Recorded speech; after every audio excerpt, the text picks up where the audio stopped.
जय हिंद दोस्तों, स्वागत है आप सभी का आपके अपने परिवार द लॉजिकल साइंस में। मैं हूं आलोक सिंह आतीश और आज के इस वीडियो सेशन में हम लोग डिस्कस करने वाले हैं रेलवे साइंस 3200 के 18वीं क्लास की। जी हां दोस्तों, इससे पीछे के वीडियो सेशन में हम लोगों ने रेलवे साइंस 3200 का 17वां क्लास देखा था, जहां पे हम लोगों ने वैसे महत्वपूर्ण क्वेश्चन को डिस्कस करा था जो आपके पिछले रेलवे एग्जाम में पूछे गए थे। दोस्तों आज के इस वीडियो सेशन में भी हम लोग वैसे ही महत्वपूर्ण क्वेश्चन को डिस्कस कर रहे होंगे जो कि आपके रेलवे एग्जाम में पूछे गए हैं।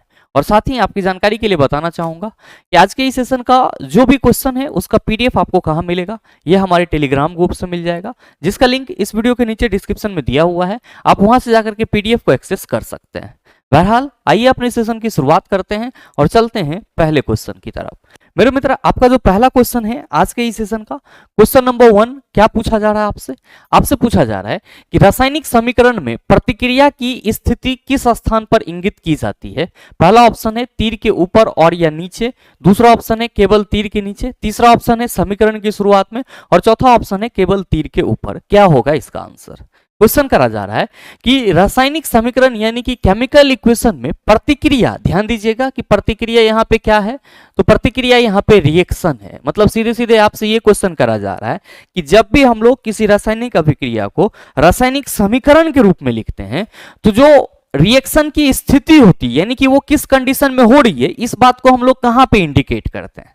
जैसे मेरे मित्र आप सभी कहते हो कि गुरुजी प्रकाश संश्लेषण की प्रक्रिया में पौधे जो हैं वो कार्बन डाइऑक्साइड और वाटर के सहारे क्या करते हैं, तो सूर्य प्रकाश और क्लोरोफिल की उपस्थिति में अपना भोजन तैयार करते हैं। मतलब ये हुआ कि प्रकाश संश्लेषण की अभिक्रिया जब भी होगी तो उसमें आपको सनलाइट और साथ ही साथ क्लोरोफिल का होना क्या होगा सर, अत्यंत ही आवश्यक होगा।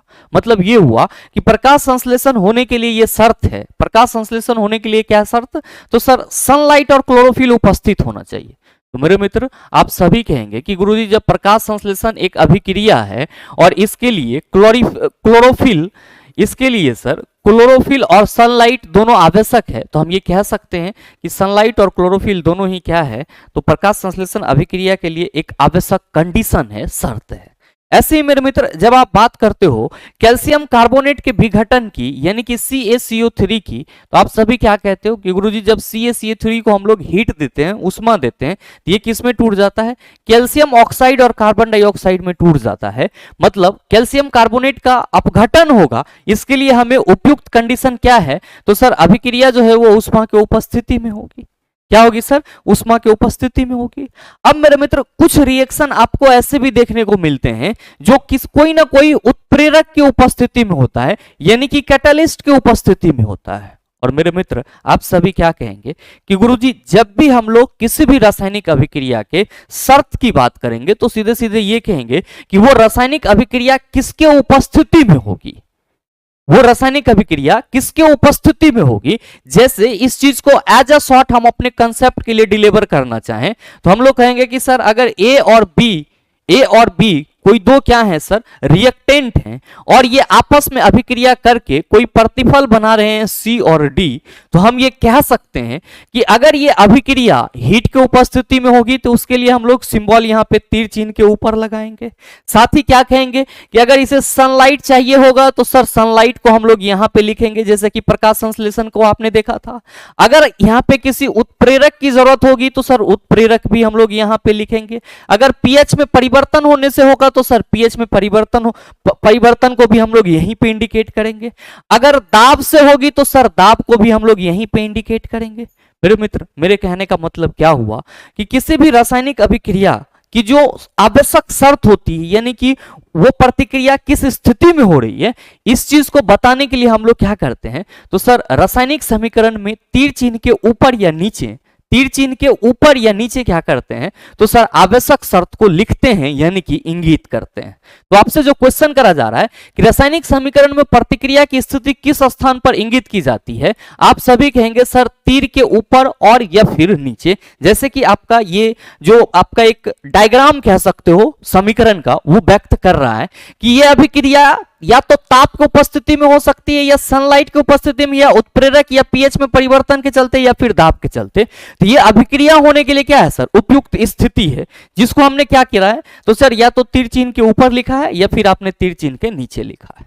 मेरे मित्र आप सभी ध्यान देना यहाँ पे एक छोटी सी बात और, कि रासायनिक समीकरण को लिखते वक्त आप देखते होंगे कि आपका जो रिएक्टेंट होता है या फिर जो प्रोडक्ट होता है उसके साथ ब्रैकेट में या तो एक क्यू लिखा हुआ रहता है, या फिर जी लिखा हुआ रहता है, या फिर एल लिखा हुआ रहता है, या फिर तीर चिन्ह लगाया हुआ रहता है। तो ये क्या है, तो आप सभी ध्यान में रखेंगे कि अगर कहीं पे रासायनिक समीकरण में आपका तीर चिन्ह ऊपर की ओर इंडिकेट कर रहा है तो आप सभी समझ जाना ये गैस इवोल्यूशन की बात कर रहा है, यानी कि जो आपका प्रतिकारक या प्रतिफल के साथ ऊपर की ओर तीर चिन्ह लगाया हुआ है तो आप समझ जाएंगे वहां पे क्या होगा सर, गैस का इवोल्यूशन होगा, और जनरली ये आपको प्रोडक्ट के रूप में ही देखने को मिलेगा। साथ ही अगर तीर चिन्ह नीचे हैं तो आप समझ जाना कि अवक्षेप बनना इंगित किया जा रहा है।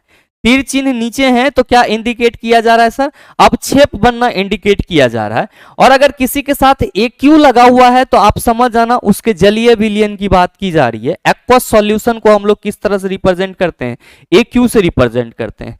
जी लिखा हुआ है तो आप समझ जाना गैस की बात की जा रही है।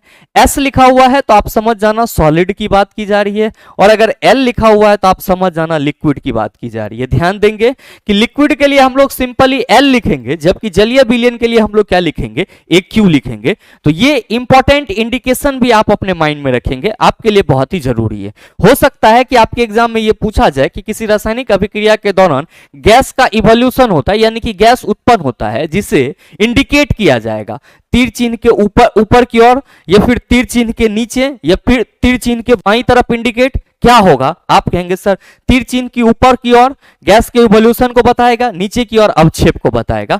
तो ये आपका इंपॉर्टेंट हो जाता है, इसको आप सभी अपने माइंड में रखिएगा। बहरहाल उम्मीद करते हैं क्वेश्चन को आप सभी समझ पाए होंगे। आइए बात करते हैं हम लोग अगले क्वेश्चन की। अगला क्वेश्चन है क्वेश्चन नंबर 2। आपसे क्या पूछा जा रहा है, आपसे पूछा जा रहा है कि किसी वस्तु को एक उत्तल दर्पण के सामने अनंत और दर्पण के ध्रुव के बीच स्थित किसी बिंदु पर रखा गया है, निर्मित प्रतिबिंब क्या होगा। मेरे मित्र यहाँ पे क्वेश्चन को हम समझें ना समझें उससे कोई फर्क नहीं पड़ता है, अगर हमें इतनी सी बात याद है क्या, तो सर यहाँ पे बात किसकी की जा रही है, तो सर उत्तल दर्पण की बात की जा रही है। मेरे मित्र आप सभी क्या कहते हो कि गुरुजी जब भी उत्तल दर्पण में प्रतिबिंब बनेगा, जब भी उत्तल दर्पण में प्रतिबिंब बनेगा यानी कि कन्वेक्स मिरर में इमेज बनेगा, तो इमेज कैसा होगा, आप कहेंगे इमेज काल्पनिक होगा। कैसा होगा, काल्पनिक, जिसको हम लोग क्या कहते हैं, आभासी कहते हैं। और साथ ही चला जी क्या होगा, तो गुरुजी अगर काल्पनिक है तो सीधा होगा।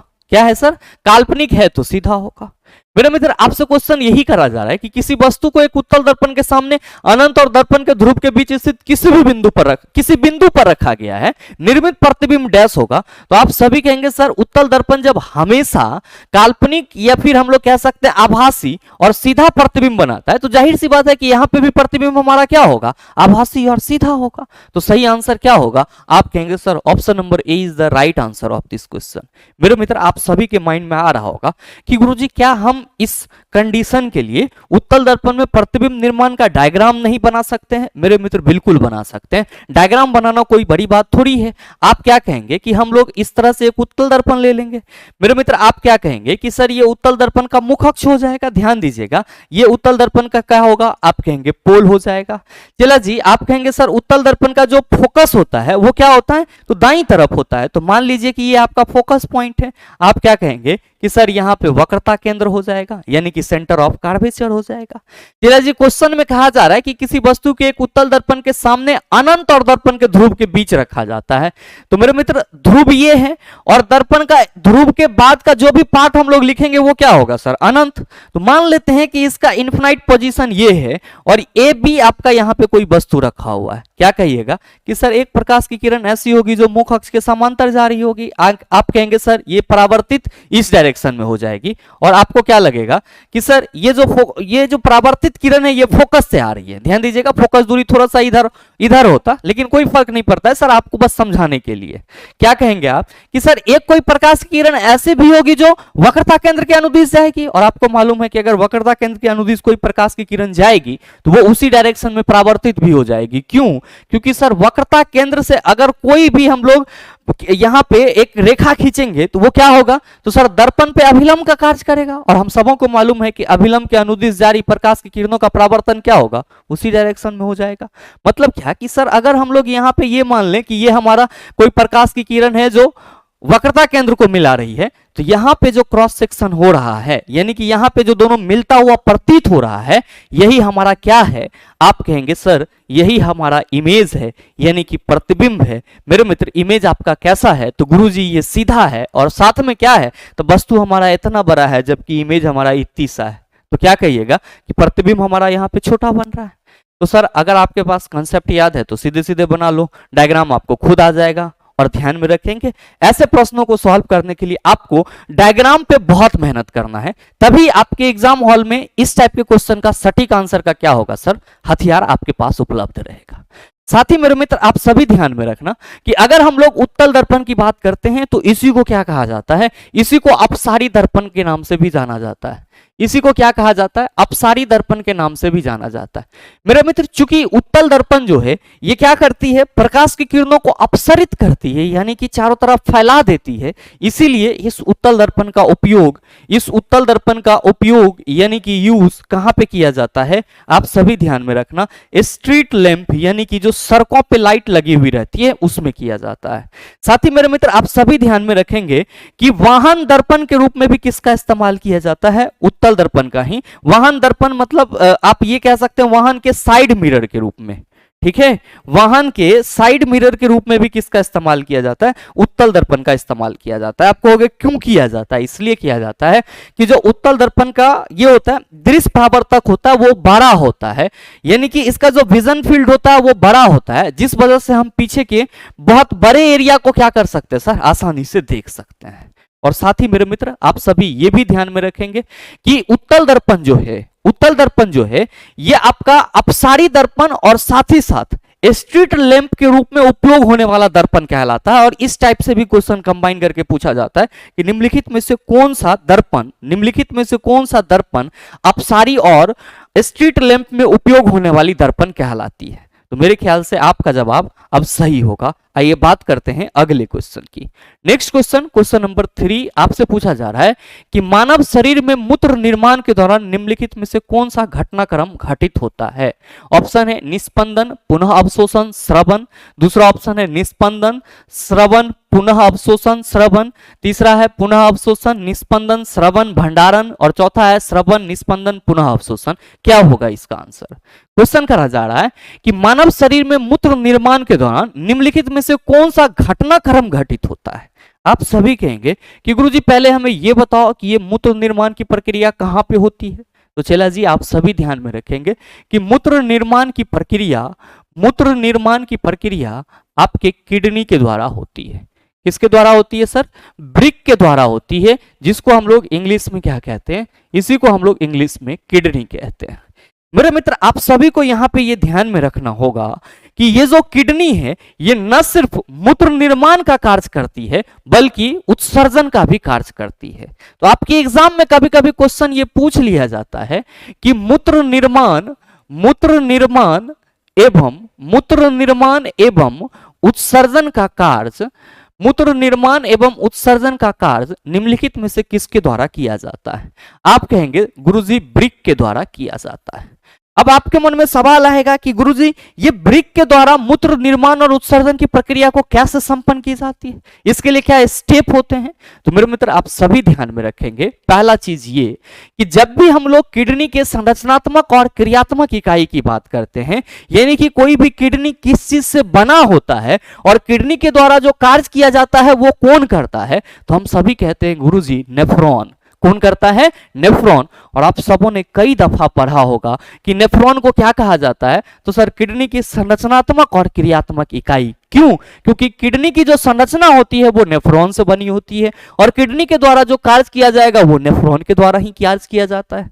बड़े मित्र आप सभी ध्यान में रखेंगे यहाँ पे कि ब्रिक की संरचनात्मक, जब भी आपसे क्वेश्चन किया जाएगा कि ब्रिक की संरचनात्मक एवं क्रियात्मक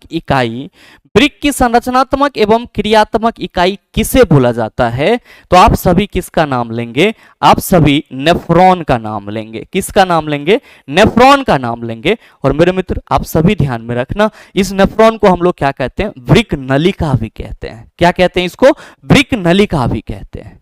आप सभी यहां पे ध्यान में रखेंगे कि जब ब्रिक की यानी कि किडनी की फंक्शनल यूनिट नेफ्रॉन है, तो कहीं ना कहीं मूत्र निर्माण और उत्सर्जन की जो प्रक्रिया है वो किसके द्वारा संपन्न की जाएगी? आप सभी याद रखना, इसी नेफ्रॉन के द्वारा संपन्न की जाएगी। किसके द्वारा सर? इसी नेफ्रॉन के द्वारा संपन्न की जाएगी। और मेरे मित्र आप सभी ये ध्यान में रखेंगे कि जो ब्रिक नलिका यानी कि नेफ्रॉन होती है, इसमें क्या होता है सर? 3 स्टेप होते हैं, यानी कि 3 चरण होते हैं। कौन कौन सा?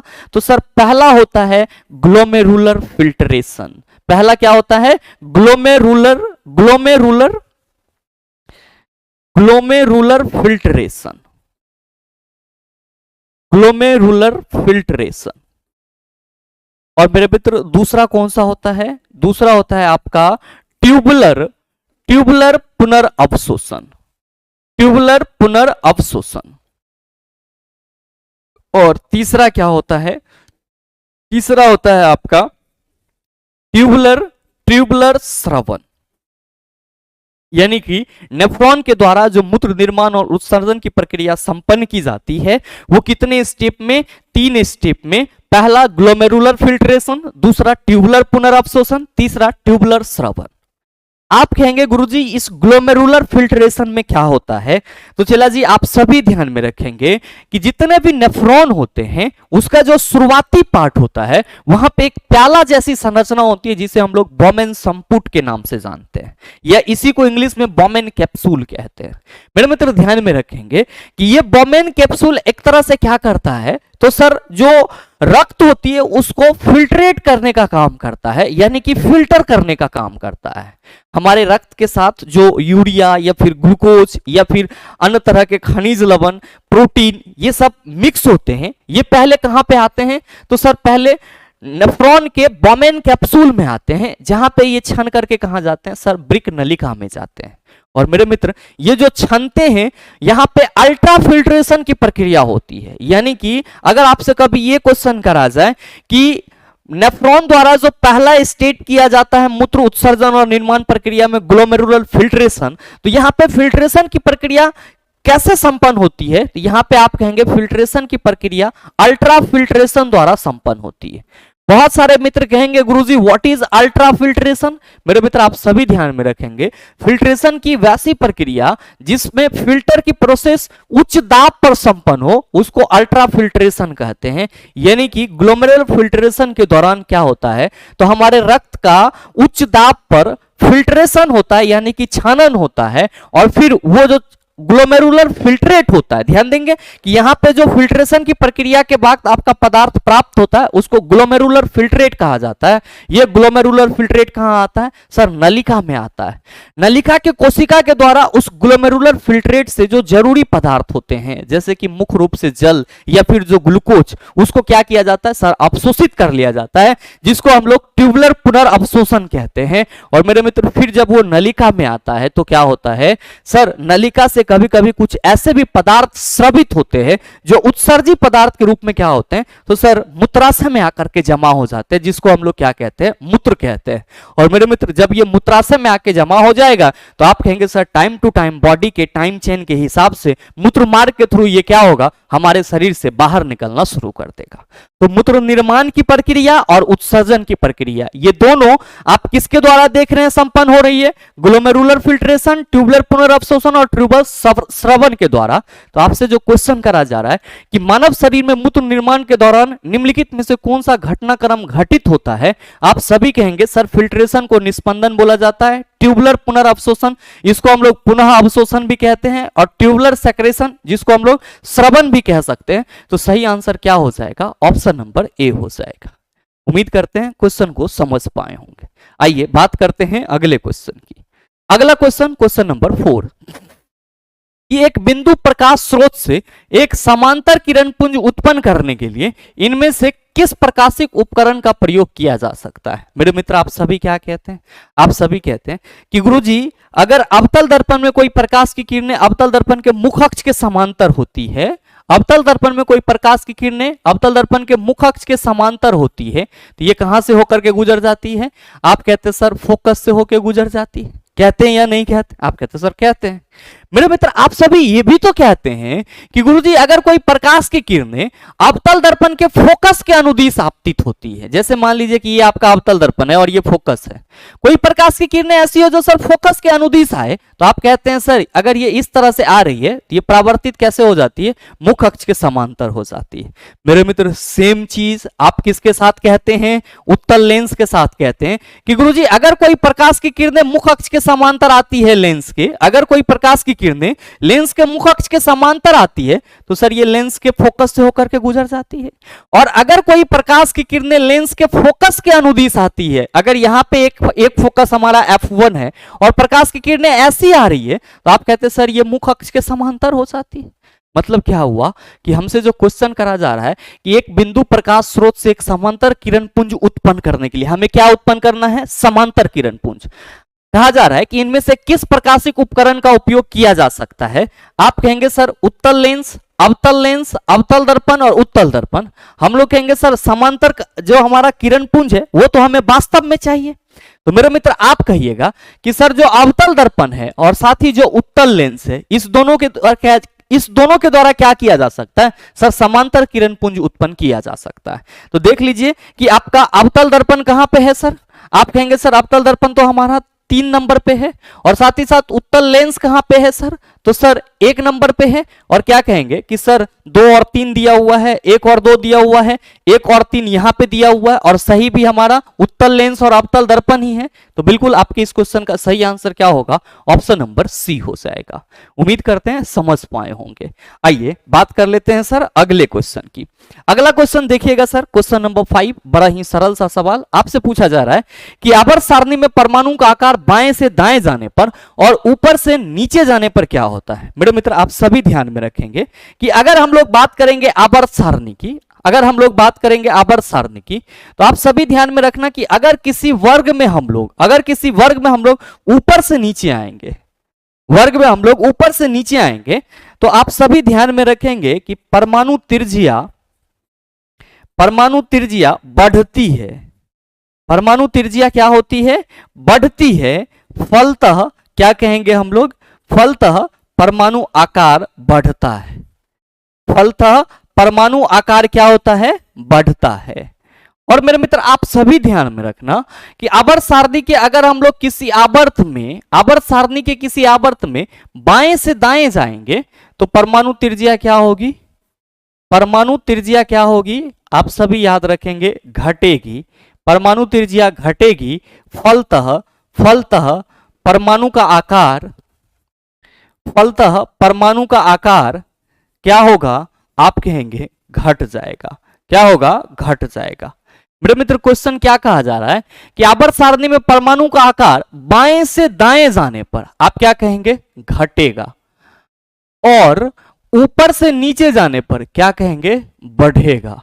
मेरे मित्र देख लीजिए कि आपके किस ऑप्शन में पहले घटेगा और फिर बढ़ेगा दिया हुआ है।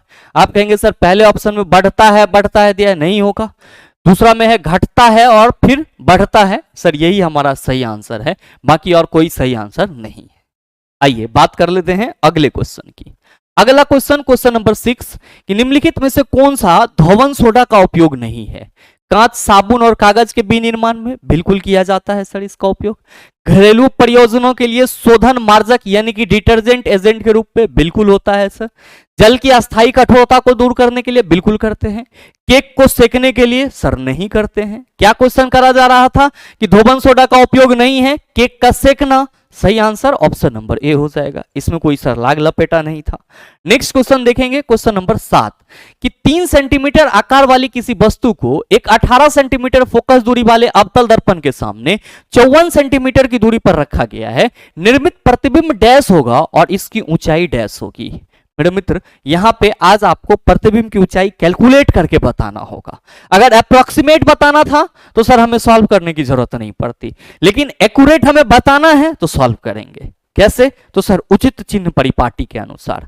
किसकी बात की जा रही है? आप कहेंगे सर अवतल दर्पण की। और आप सबों को याद है कि अवतल दर्पण की फोकस दूरी ऋणात्मक होती है, वस्तु दूरी क्या लेते हैं सर? ऋणात्मक लेते हैं। डाटा क्या दिया हुआ है कि 3 सेंटीमीटर आकार वाली किसी वस्तु को, यानी कि जो वस्तु का आकार है HO, हाइट ऑफ ऑब्जेक्ट है वो कितना है? 3 सेंटीमीटर। वस्तु को 18 सेंटीमीटर फोकस दूरी वाली रखा के अवतल दर्पण के सामने रखा जा रहा है, तो फोकस दूरी -18 सेंटीमीटर। और कहां पे रखा जा रहा है? तो सर 54 सेंटीमीटर की दूरी पे रखा जा रहा है। U इक्वल टू -54 सेंटीमीटर हो जाएगा। और क्या कहा जा रहा है कि निर्मित प्रतिबिंब डैश होगा, यानी कि प्रतिबिंब आपका उल्टा होगा या सीधा, और साथ ही प्रतिबिंब की ऊंचाई HI इक्वल टू व्हाट। मेरे मित्र आप कहेंगे गुरुजी ये कैसे बनेगा? भाई मेरा आसानी से बनेगा। आप सभी को मालूम है कि अगर हम लोग आवर्धन की बात करते हैं दर्पण के लिए तो क्या होता है? आप कहते हो sir M equal to -V बटा U होता है। चला जी, हाइट ऑफ ऑब्जेक्ट बटा हाइट ऑफ इमेज बटा height of object equal to -V बटा U भी तो कहते हैं। आप कहेंगे बिल्कुल। तो आप कहेंगे कि सर यहां पे HO दिया हुआ है, U दिया हुआ है, हमें क्या निकालना होगा? V, यानी कि प्रतिबिंब दूरी निकालना होगा। तो मेरे मित्र हम लोग क्या कहेंगे कि सर जी लेंस फार्मूला से हम सबों को मालूम है, लेंस सूत्र से हम सबों को मालूम है 1/f इक्वल टू क्या होता है? 1/v माइनस 1/u होता है। सॉरी यहां पे लेंस फार्मूला नहीं लगेगा, चला दिमाग लेंस को कनेक्ट कर दिया यहां पे मिरर फार्मूला लगेगा, क्योंकि अवतल दर्पण की बात की जा रही है। ठीक है, mirror formula 1/f equal to क्या होगा? 1/v plus 1/u। ध्यान दीजिए कि यहां पे 1/f 1/-18, अच्छा 1/v यानी कि प्रतिबिंब दूरी आपको निकालना है, प्लस 1/ आपका -54। ध्यान देंगे इसको एक बार और सही से लिख लेते हैं। 1/-18 equal to 1/v plus minus 1/-54। अब आइए चला जी इसके सॉल्यूशन पे क्या कहिएगा? 1/-18, ये माइनस है, एन लाएंगे तो प्लस ना हो जाएगा। चला 1/54 1/v, एलसीएम 54 होगा, -3 plus 1 equal to 1/v minus 2/54 1/v। अच्छा 2 एकम 2, 27 दूना 54 ना कर सकते हैं? काहे नहीं कर सकते हैं? तो v इक्वल टू कितना हो गया? -27 सेंटीमीटर। v इक्वल टू कितना हो गया सर? -27 सेंटीमीटर। अब प्रतिबिंब दूरी तो हमें बताना नहीं है, हमें बताना है कि प्रतिबिंब कैसा होगा और हाइट ऑफ इमेज यानी कि प्रतिबिंब की ऊंचाई कितनी होगी। तो हमें तो सर HI निकालना है, प्रतिबिंब की ऊंचाई निकालना है। ध्यान दीजिएगा क्योंकि M इक्वल टू क्या होता है? आप कहते हैं -V/U, और इसी को हम लोग HI/HO के बराबर करते हैं। तो क्या कहिएगा आप कि सर -V जो है वो हमारा क्या है? -V/U की जगह हम लोग V का मान कितना रखेंगे? -27। अच्छा U का मान? सर U हमारा -54 है, और HI हमें निकालना है। HO कितना है गुरुजी? HO हमारा 3 है। ये माइनस इसके साथ कैंसिल होगा क्या? बिल्कुल हो जाएगा। 27 से कम 27, 27 दूना 54, कोई दिक्कत नहीं है सर। क्या कहेंगे आप कि सर 2HI इक्वल टू हो जाएगा, 2HI इक्वल टू हो जाएगा -3, और HI इक्वल टू क्या हो जाएगा? तो हम लोग कहेंगे -3/2। जब सॉल्व होगा तो आप कहेंगे HI इक्वल टू हो जाएगा -1.5 सेंटीमीटर, यानी कि जो प्रतिबिंब की ऊंचाई होगी वो कितनी होगी? 1.5 सेंटीमीटर। कितनी होगी सर? 1.5 सेंटीमीटर। और क्या कहेंगे कि सर प्रतिबिंब की ऊंचाई में माइनस साइन आ रहा है, प्रतिबिंब की ऊंचाई में क्या आ रहा है? माइनस साइन आ रहा है। इसका मतलब क्या हुआ कि प्रतिबिंब हमारा उल्टा बन रहा होगा। अगर प्लस साइन आता तो प्रतिबिंब हमारा क्या बनता? आप कहते सर सीधा। क्या कहिएगा कि सर चूंकि प्रतिबिंब की ऊंचाई 1.5 सेंटीमीटर है और प्रतिबिंब हमारा उल्टा बन रहा है, इसीलिए हमारे इस क्वेश्चन का सही आंसर ऑप्शन नंबर ए हो जाएगा कि प्रतिबिंब उल्टा होगा और प्रतिबिंब की ऊंचाई कितनी होगी? 1.5 सेंटीमीटर होगी। ध्यान देंगे अगर अप्रोक्सीमेट में हमसे क्वेश्चन पूछा जाता तो सर यहां पे हमें इतना कैलकुलेशन करने की जरूरत नहीं थी, लेकिन एक्यूरेट वैल्यू के साथ पूछा गया है तो कहीं ना कहीं सर हमें यहां पे इसको कैलकुलेट करने की सर जरूरत पड़ जाएगी। ऐसे आप डाटा नहीं निकाल सकते कितना कम होगा या कितना ज्यादा होगा। आइए बात करते हैं अगले क्वेश्चन की। अगला क्वेश्चन, क्वेश्चन नंबर 8 कि सूर्य से आने वाली किरणें वायुमंडल द्वारा अपवर्तित होती है, इसके कारण आभासी सूर्योदय और वास्तविक सूर्योदय से लगभग डैश होता है।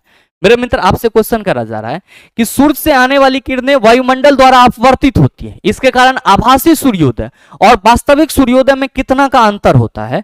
तो आप सभी क्या कहते हैं कि गुरुजी 2 मिनट का अंतर होता है।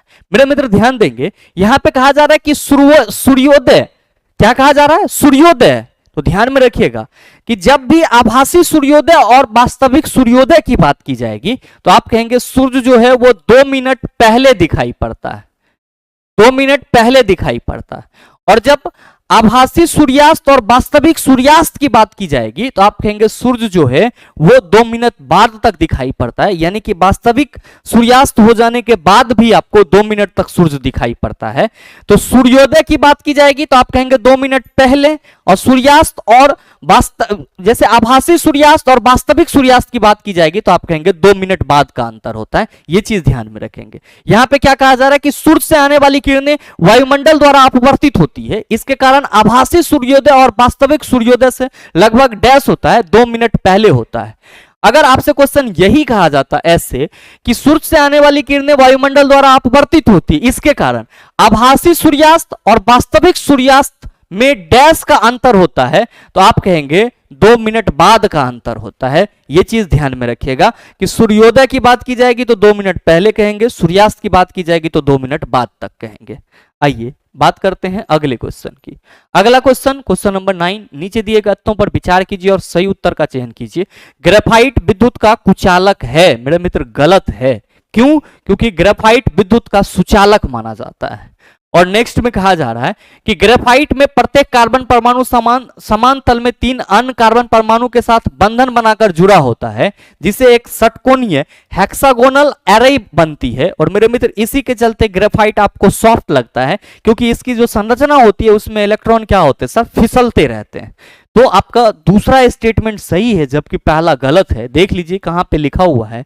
आपके पहले ऑप्शन में लिखा हुआ है कथन 2 सत्य है और कथन 1 असत्य है। सही आंसर ऑप्शन नंबर ए हो जाएगा। Next question sir, question number 10 कि वाष्पोत्सर्जन इनमें से मुख्यतः किस स्थल पे नहीं होता है? अंतःकोशिकीय अंतराल, वातरंध्र, उपत्वचा, स्टोमाटा। क्या कहेंगे सर? इंटरसेलुलर स्पेस में नहीं होता है। क्यों? तो सर 2 कोशिकाओं के बीच की जगह को हम लोग क्या कहते हैं? इंटरसेलुलर स्पेस कहते हैं। तो जो अंतर कोशिकीय स्थान होता है वो 2 कोशिका के बीच का गैप होता है। लेकिन अगर हम रंध्र, उपत्वचा और वातरंध्र की बात करते हैं तो क्या कहते हैं कि सर उस वाष्पोत्सर्जन की प्रक्रिया इन सभी के द्वारा होता है। मेरे मित्र ध्यान में रखेंगे वाष्पोत्सर्जन क्या है? आप कहेंगे पौधे के शरीर से जो जल वाष्प के रूप में उत्सर्जित होती है उसी को हम लोग वाष्पोत्सर्जन कहते हैं। नेक्स्ट क्वेश्चन नंबर 11 कि कौन सा विकल्प सही ढंग से उस पथ को दर्शाता है जो मानव पुरुष जनन प्रणाली से शुक्राणु मुक्त होने पर तय करते हैं? ऑप्शन है टेस्टिस, यूरेटर। टेस्टिस के बाद सीधे स्पर्म यूरेटर में नहीं जाता है सर। टेस्टिस में क्या होता है सर? तो सर स्पर्म का फॉर्मेशन होता है जो कि वास डिफरेंस के थ्रू कहां आता है सर? यूरेथ्रा के थ्रू पेनिस से बाहर आता है। यानी कि सही आंसर क्या हो जाएगा? ऑप्शन नंबर बी हो जाएगा। ध्यान में रखेंगे कि टेस्टिस में क्या होता है सर? इसी को ब्रिसन बोला जाता है जो मानव शरीर के बाहर लटका हुआ रहता है। क्यों? क्योंकि स्पर्म के फॉर्मेशन के लिए क्या चाहिए होता है? तो सर आपके नॉर्मल बॉडी के टेम्परेचर से भी कम तापमान चाहिए होता है, और इसीलिए जो ब्रिसन होती है सर उसका तापमान शरीर के तापमान से 2 डिग्री कम होता है। टेस्टिस में स्पर्म फॉर्म होता है और वास डिफरेंस शुक्र वाहिका के थ्रू वो क्या होती है सर? तो सर वो टेस्टिस से बाहर निकलती है। और मेरे मित्र मूत्र मार्ग यूरेथ्रा के थ्रू वो क्या होती है सर? पेनिस तक पहुंचती है, और पेनिस से क्या होती है? बॉडी से आउट होती है। तो जो सही आपका क्रम होगा वो ऑप्शन नंबर बी होगा। नेक्स्ट क्वेश्चन देखेंगे सर, क्वेश्चन नंबर 12 कि एक वयस्क मनुष्य 24 घंटे मूत्र की औसत कितनी मात्रा उत्सर्जित करती है? सर 1 से 1.5 लीटर। मूत्र का रंग पीला किसके चलते होता है? आप सभी कहेंगे सर यूरोक्रोम के उपस्थिति के चलते होता है। मूत्र का निर्माण किसके द्वारा किया जाता है? सर किडनी के द्वारा किया जाता है।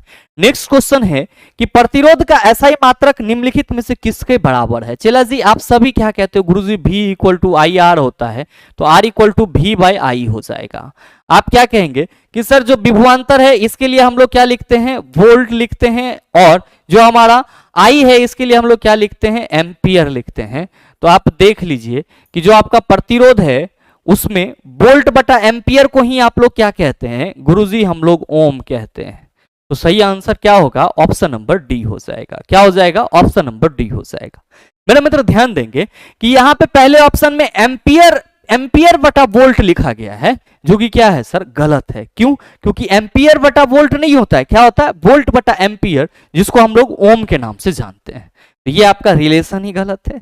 लेकिन आप सबों को ये चीज ध्यान में रखना होगा कि यहां पे जो एम्पियर वोल्ट और वोल्ट एम्पियर की बात कर रहे हैं, एम्पियर की बात कर रहे हैं, तो आप सबों ने एक फॉर्मूला जरूर पढ़ा है कि P इक्वल टू क्या होता है, VI होता है, यानी कि इलेक्ट्रिकल पावर इक्वल टू हम लोग विभवांतर इनटू विद्युत ऊर्जा कहते हैं। तो अगर हम लोग यहाँ पे V के जगह इसका यूनिट वोल्ट लिख दें और I के जगह यूनिट हम एम्पियर लिख दें, तो आप सभी ये याद रखेंगे कि विद्युतीय शक्ति को कभी कभी वोल्ट एम्पियर से भी रिप्रेजेंट किया जाता है।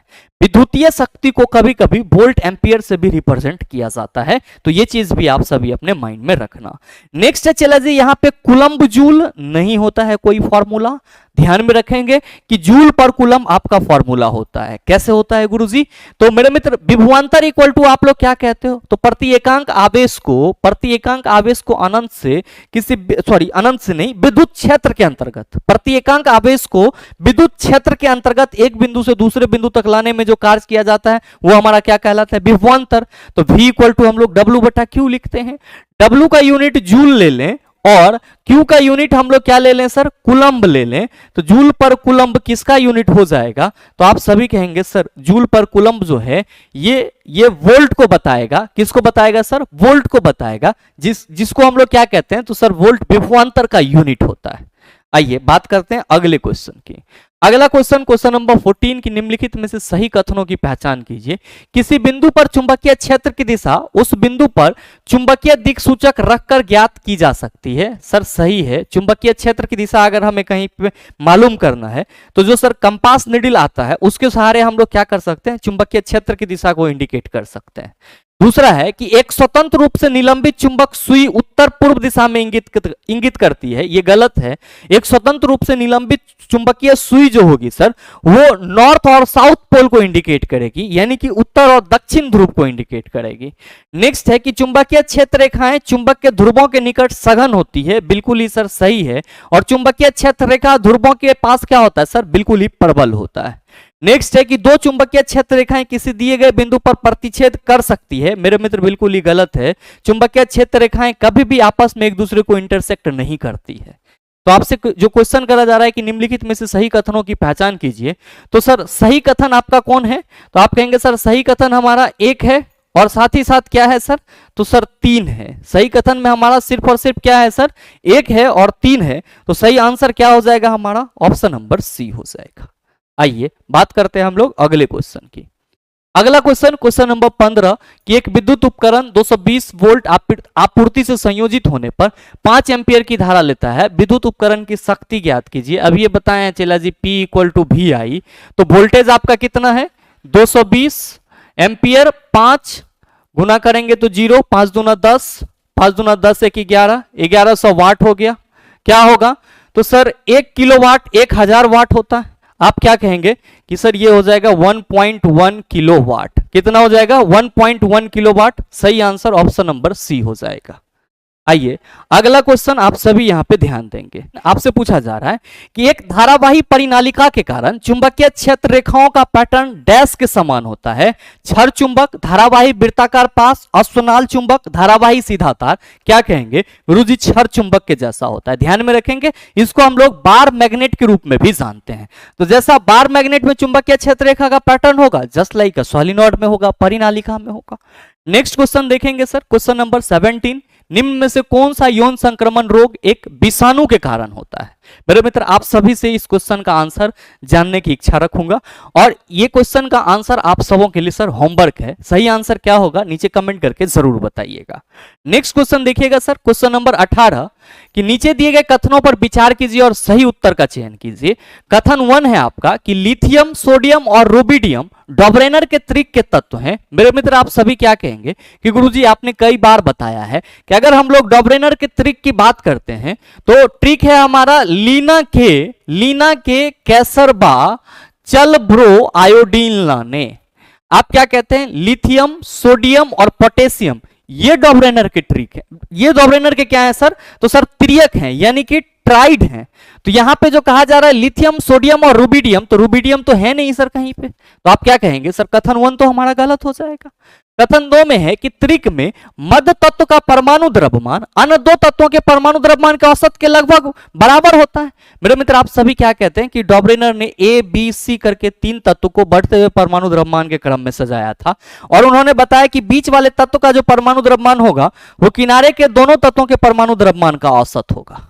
तो क्या कहेंगे कि सर कथन 2 हमारा सही है, कथन 1 गलत है। तो देख लीजिए क्या है ऑप्शन में, आपका पहला ऑप्शन है दोनों कथन गलत हैं, नहीं सर दोनों कथन सही हैं, ये भी नहीं है।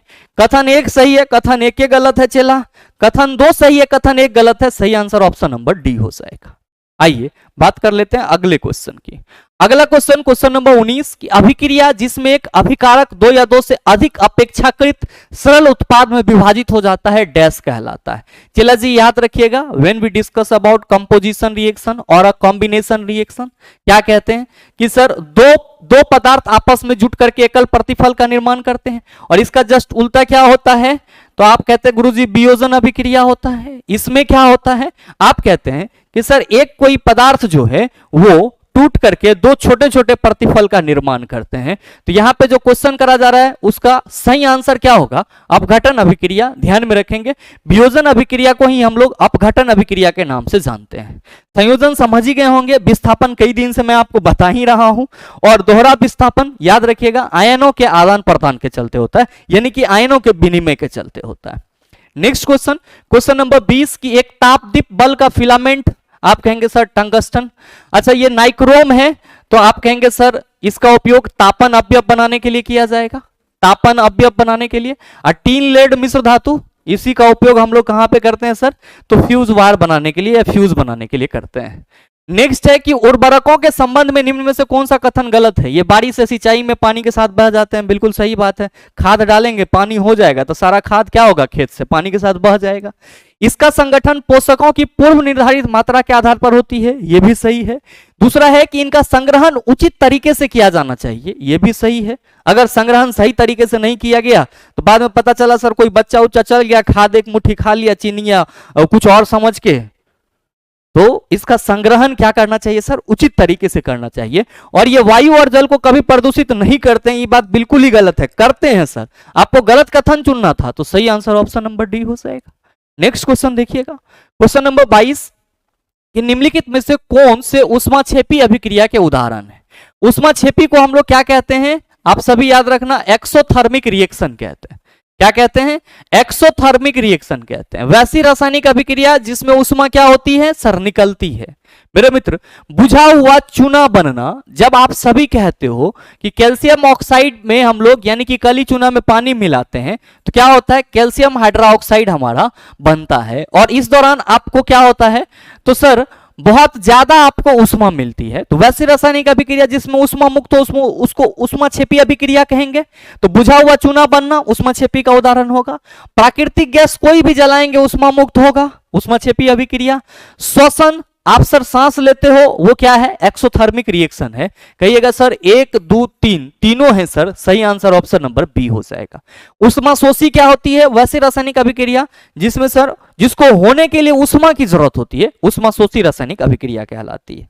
नेक्स्ट क्वेश्चन, क्वेश्चन नंबर 23 और लास्ट क्वेश्चन है, निम्नलिखित में से कौन सा धोवन सोडा के निर्माण के लिए प्रयुक्त कच्चे पदार्थ के सही समूह को दर्शाता है। NaCl, NH3, H2O, CO2। Sir इसको आप एज इट इज याद रखेंगे, आपके लिए ये जरूरी है। ध्यान में रखिएगा कि NaCl, NH3, H2O और CO2 पहले आपस में जुड़ करके क्या करता है सर, सोडियम हाइड्रोजन कार्बोनेट बनाता है, यानी कि सोडियम बाइकार्बोनेट बनाता है, और फिर जाकर के क्या होता है सर, धोवन सोडा यानी कि सोडियम कार्बोनेट बनता है। तो ये चीज आप सभी ध्यान में रखेंगे। मेरे ख्याल से यहां तक के सभी क्वेश्चन को आप सभी आसानी से समझ पाए होंगे, और इस प्रकार का क्वेश्चन अगर दोबारा दे दिया जाए तो आप उसका जवाब भी आसानी से दे सकते हैं। साथ ही उम्मीद करते हैं कि ये वीडियो आप सबों को अच्छा लगा होगा। अगर आपको वीडियो अच्छा लगा तो वीडियो को लाइक कीजिएगा, ज्यादा से ज्यादा शेयर कीजिएगा, और हाँ अगर आप चैनल पे नए हैं तो सब्सक्राइब करके बेल आइकन दबा लीजिएगा, ताकि इस तरह के एग्जाम रिलेवेंट वीडियो का नोटिफिकेशन सबसे पहले आपके पास पहुंचे और आप उसको सबसे पहले देख पाओ। मिलते हैं फिर अगले वीडियो सेशन में, तब तक के लिए best of luck, thank you, have a nice day.